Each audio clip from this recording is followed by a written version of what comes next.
নমস্কাৰ, আপোনালোকে চাই আছে নৰ্থ ইষ্ট ভিউ আৰু সংপৃক্ত হৈছে বিতুল দত্তৰ সৈতে। আজি মই উপস্থিত আছোঁ উত্তৰ যোৰহাটৰ নাওবৈচা গাঁৱৰ বচাচুক নামঘৰত। নাওবৈচা গাঁৱৰ বচাচুক নামঘৰত মই এইকাৰণে উপস্থিত আছোঁ। প্ৰথমতে মই মোৰ সহযোগীক মই এই শিশুসকলক দেখুৱাবলৈ অনুৰোধ জনাইছোঁ। এইসকল শিশু, এই শিশুসকলে 5 বছৰৰ পৰা সকলোকে ধুনীয়াকৈ দেখুৱাই দিয়া, সকলোকে দেখুৱাই দিয়া। এই শিশুসকল হৈছে 5 বছৰৰ পৰা 13 বছৰ বয়সলৈকে এই শিশুসকলে এখন মহাপুৰুষীয়া ভাওনা অভিনয় কৰিব। তেওঁলোকে কেনেকৈ আখৰা কৰিছে আৰু তেওঁলোকৰ কেনেকুৱা ধৰণে সংলাপ নিক্ষেপণ কৰিব, আমাৰ মাজত এই বচাচুক নামঘৰৰ বিষয়ববীয়া আছে আৰু এই নাটকখন যিজনে পৰিচালনা কৰিছে তেখেতো আছে। আমি তেওঁলোকৰ মনোনয়ন জানিবলৈ চেষ্টা কৰিম। আমি এই আখৰাত উপস্থিত আছোঁ। আখৰা আমি কিছু দৃশ্যাংশ, ভাল লগা কিছু দৃশ্যাংশ আমি নৰ্থ ইষ্ট ভিউ সমূহ দৰ্শকক দেখুৱাম। লগতে এই শিশু শিল্পীসকলৰ মনোঅনুভৱ আৰু যিজন পৰিচালক আছে, পৰিচালক আৰু বিষয়ববীয়াসকলৰ মনোঅনুভৱ জানিবলৈ চেষ্টা কৰিম। প্ৰথমতে আমি শিশুসকলৰ মনোঅনুভৱ জানিবলৈ চেষ্টা কৰিম। মই 200 লৈছো ভাওনা। মই এতিয়া বচনকেইটা ক'বলৈ ওলাইছো। স্বৰ্গ মৰ্ত্য আকাশ পাতাল, আমি এই স্বজনকৰ্তা, আমি এই পালনকৰ্তা, আমি এই দৈত্যৰ ঈশ্বৰ। মই তিখিৰা লৈছো। আজি মই বচন অকমান ক'বলৈ লৈছো। লক্ষ্য কৰি লংকাক বেৰি আছে সেনানীয়ে, সাগৰ মহাসাগৰে চতুৰ্দিশে বেৰি যাৰ পখালচৰণ। তেনেহেন লক্ষ্য কৰি লংকাক শত্ৰুতা কৰি কোনে মাতিবৰে দানি নিজৰ মৰণি। নমস্কাৰ, মোৰ নাম শ্ৰী অন্তৰীক্ষা দত্ত। মই সীতা লৈছো। মই অকমান বচন ক'বলৈ লৈছো। ৰঘুমণি সন্মুখত পাইছো তোমাক, কোৱা প্ৰিয়তম ক'ত সেই ঠাকুৰ লক্ষ্মণ। জনাম সকলো বাৰু, কোৱা প্ৰথমতে ক'ত সেই ঠাকুৰ লক্ষ্মণ। এতিয়াহে লভিছো সান্তনা।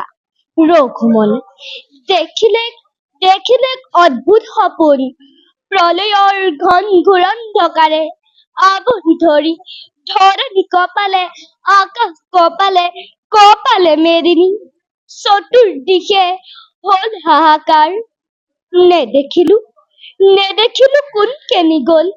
আঁতৰিলা তুমি কৰবাত, তুমি নাই তাত ঠাকুৰ লক্ষ্মণ। চিঞৰিলো মই ৰাম ৰাম বুলি, সাৰ পালো তেনে সময়তে। এয়া হ'ল যোৰহাট নাওবৈচা বচাচুক নামঘৰ। ইয়াত আমি গোটেই ৰাইজ গোট খাই বছৰি আমি গৰখীয়া সভা পাতি থাকোঁ। কিন্তু এইবাৰ এতিয়া জেঠৰ 22 তাৰিখে আমি পাতিবলৈ লোৱা হৈছে ৰাইজে। কিন্তু এতিয়া আমাৰ সৰু সৰু ল'ৰা ছোৱালীক আমি শিকাইছোঁ, মানে আখৰা কৰি আছোঁ। উদ্দেশ্য হ'ল কেনেকৈ তেওঁলোকে পৰিপাটিকৈ ভাওনাত ভাও দিব, ভৱিষ্যতলৈ আমাৰ উপকাৰ হোৱাটো আমি বিচাৰিছোঁ। নমস্কাৰ, মই ৰাজীৱ শইকীয়া। মই কণ ল'ৰা ছোৱালীখিনিক শিকাইছোঁ। শিকাই পেলাই অলপমান ভাওনাখন বোলো ৰাইজৰ আগত প্ৰদৰ্শন কৰিম বুলি ভাবিছোঁ। যথেষ্ট সৰু ল'ৰা, যিকণ পাৰিছোঁ তেনেকৈ দেখাইছোঁ আৰু তেওঁলোকে বোধকৰো ভালেই কৰিব। কাৰণ সৰু ল'ৰাবোৰক শুনাবলৈ ভাল, যিহকে কওঁ তাহাঁতি তাকে শুনে। আৰু বিশেষকৈ ডাঙৰখিনিক অখৰালে মাতি থাকিব লাগে, তাহাঁতক মাতিব নালাগে, তাহাঁতিহে আমাক মাতে। তাহাঁতি মাতে, অভিনয় ভালেই কৰিছে সৰু ল'ৰা। আপোনালোকৰ আশীৰ্বাদ কামনা কৰিছোঁ। ধন্যবাদ। প্ৰিয় দৰ্শক, ইতিমধ্যে আপোনালোকে এই কণ শিশুসকলে যি অভিনয় কৰিব, তেওঁলোকে কিছু তেওঁলোকৰ সংলাপ তেওঁলোকে আমাক কৈ শুনালে। আৰু এই ভাওনাখনৰ পৰিচালক আৰু এই মন্দিৰ নামঘৰ, এই বচাচুক নামঘৰৰ বিষয়ববীয়া এজনে তেওঁ বক্তব্য আগবঢ়ালে। এই সুন্দৰ ভাওনাখন হ'ব কোন তাৰিখে বুলি ক'লে? 22 জেঠ আৰু 6 জুনত। 22 জেঠ 6 জুনত এই ভাওনাখন এই বচাচুক নামঘৰত অনুষ্ঠিত হ'ব। গতিকে সকলো আহিব, এই কণ শিশুসকলক আপোনালোকে উৎসাহিত কৰিব। এটা নিশ্চিত যে এখন সুন্দৰ ভাওনা, এখন অত্যাধুনিক দৃষ্টিনন্দন ভাওনা যে হ'ব ই ধুৰুপ। আৰু সেই ভাওনাখন চাবৰ কাৰণে আপোনালোকে সেইদিনাখন আহি এই শিশুসকলক উৎসাহিত। আপুনি বাৰু হাড়ৰ সমস্যাৰ কাৰণে পাটনালৈ যাবলৈ চিন্তা কৰি আছে নেকি?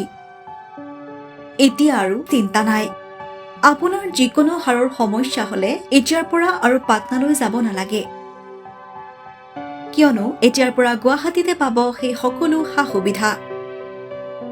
গুৱাহাটীৰ আমিনগাঁৱত অৱস্থিত Patna orthopaedic and multi speciality হস্পিটেলত কম খৰচতে পাব সেই সকলো উন্নত মানদণ্ডৰ চিকিৎসা সেৱা য'ত অভিজ্ঞ চিকিৎসকৰ দ্বাৰা সম্পন্ন কৰা হয় বিভিন্ন ধৰণৰ হাড়ৰ অস্ত্ৰোপচাৰ।